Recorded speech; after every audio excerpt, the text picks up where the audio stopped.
uma paixão nacional que mobiliza torcedores, o futebol. Através do esporte é possível chamar atenção para muitos problemas sociais. Com essa proposta, a FIFA criou o programa Football for Hope, que reúne atletas, empresas e instituições para discutirem juntos estratégias para o desenvolvimento social. O programa estreou na África do Sul e Belo Horizonte foi escolhida como sede da segunda edição desse evento. E nossa equipe, claro, marcou presença. Um encontro aberto a trocas e sugestões. As caixas separadas por idiomas permitem que participantes do mundo todo deixem uma contribuição. Com o Fórum Football for Hope, a FIFA, juntamente com parceiros, busca reunir entidades que utilizam um esporte bem popular como ferramenta para a mudança social. Primeramente porque el deporte es una gran herramienta, es una gran posibilidad, sobre todo el fútbol, de interactuar con los niños y los jóvenes de todo el mundo. Es una herramienta muy simple, es una herramienta muy conocida, muy popular y que nos permite tener esa interacción muy sencilla con los niños y los jóvenes para tratar precisamente problemáticas sociales, para intentar resolver problemas que existen en las comunidades donde estos programas se desarrollan y por lo tanto es una herramienta que ha sido muy eficaz en tratar esas problemáticas en todo el mundo, y es por eso que nosotros a través de Football for Hope estamos trabajando en distintas comunidades con distintas temáticas en todo el mundo. Nascida na Baixada Maranhense, Diane passou 5 anos como jovem atendida pelo Instituto Formação. A ONG deu a ela a oportunidade de participar de intercâmbios, desenvolver habilidades e, de agora em diante, trabalhar em benefício de outros jovens. Ao rever a trajetória, ela se orgulha do progresso alcançado. A Formação iniciou há 10 anos atrás o trabalho na Baixada Maranhense, que é o território onde eu vivo.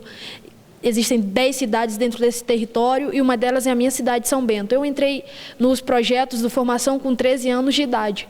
Então foi com 13 anos que eu comecei a participar dos processos formativos na área de esporte da organização e com 18 anos tive a possibilidade de fazer um intercâmbio numa organização da Alemanha chamada Kikfé. E quando eu voltei, fiquei 4 meses me adaptando à situação da capital, que é São Luís, e em 2011 assumi o posto de incubadora de esporte e cidadania da organização. Aqui também o futebol é ferramenta educativa. Você era a dona da bola ou você também era boa de bola? Eu era boa de bola e por muitas vezes dona da bola. No começo eu comecei como dona da bola, porque mesmo boa era um pouco difícil, mas depois eu comecei como dona e boa da bola. Eu acho que uma coisa para mim é muito interessante nesse universo de meninas, eu gosto de citar, e para mim é um prazer mesmo citar a dona Laudelina de Campos Melo, né, que negra, sempre lutou pelos seus direitos, pelo direito da classe das empregadas domésticas e fica aí como exemplo para todas as mulheres do país, seja brancas, negras, índias, enfim. Nas oficinas, painéis sobre sustentabilidade e programas de apoio a ONGs do mundo todo. Só no Brasil, 40 organizações são contempladas com ajuda técnica e financeira.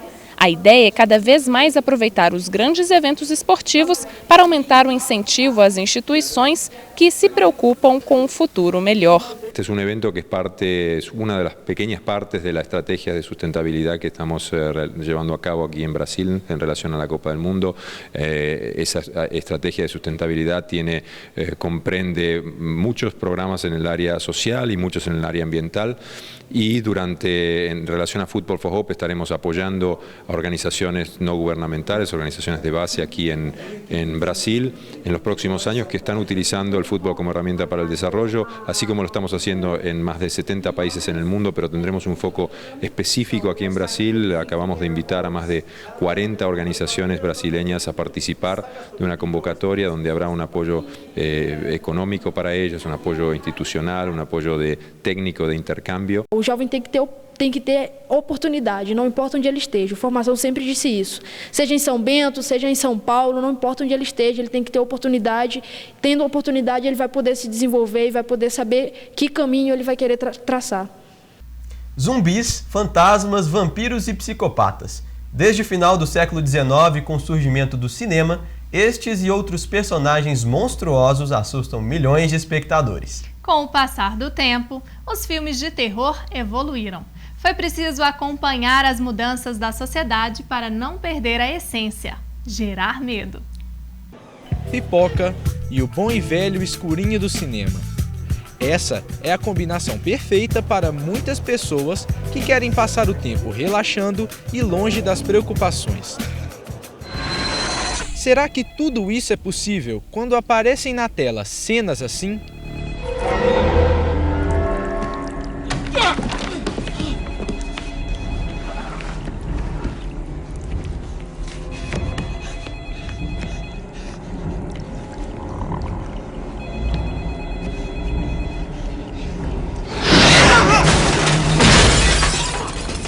Os filmes de terror existem desde o surgimento do cinema, no final do século XIX, e até hoje fazem sucesso.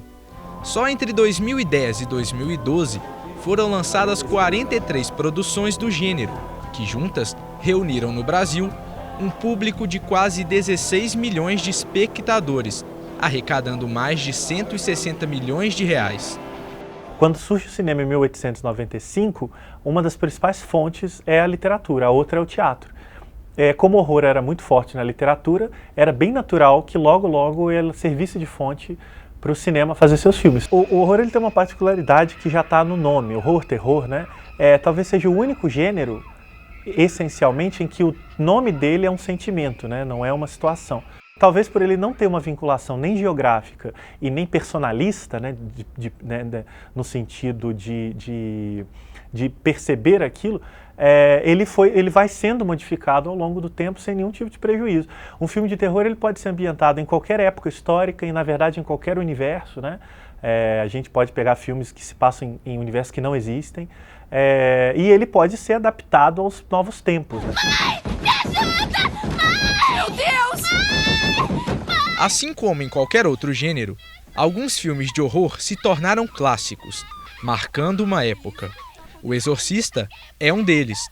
Com roteiro de William Peter Blatty e distribuído pela Warner Bros. Pictures, o filme, que completa 40 anos neste ano, conquistou um grande público e revolucionou a forma de fazer medo.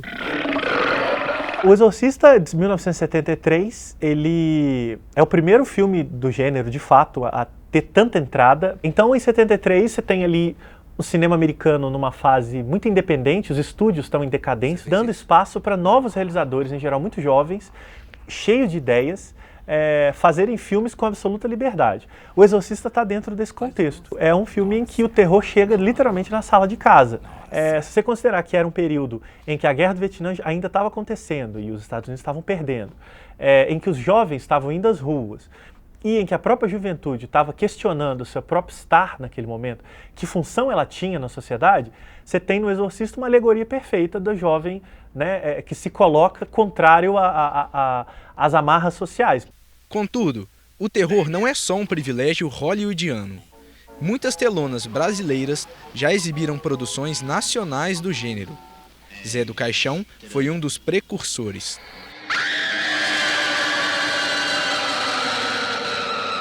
Entre 64 e até meados dos anos 70, vai ter uma produção de horror relativamente grande, muito popular, especialmente em cinemas da periferia e do interior do Brasil.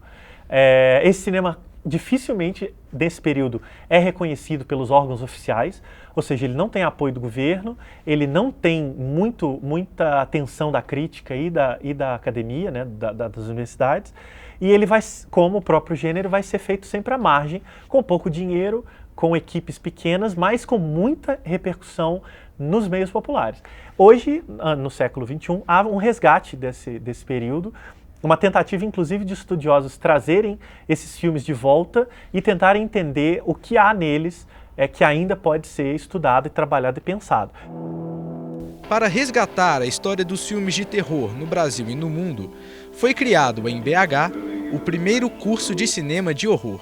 A intenção do curso é mostrar às pessoas a história do cinema em si, quebrar alguns mitos, alguns clichês que tem, que todo filme de terror é ruim, que todo filme de terror associa muito ao trash, mas aí a gente acaba mostrando algumas obras que são São filmes super bem feitos, com roteiros ótimos, com excelentes atores, com excelentes atuações, com uma parte técnica ótima, assim, que não tem nada de trash. Porque uma pessoa ela gosta de ver filme de terror, ela gosta de sentir medo. A pessoa ela tem um determinado ganho, né, em fazer alguma coisa que não é tão explicada no nível racional. Daí a noção de um certo prazer em sentir medo, um certo prazer em sofrer. Um dos motivos do fascínio que o horror tem, estudado, né, na teoria, é que ele gera a busca em conhecer o desconhecido, né? Seria a base do interesse pelo gênero.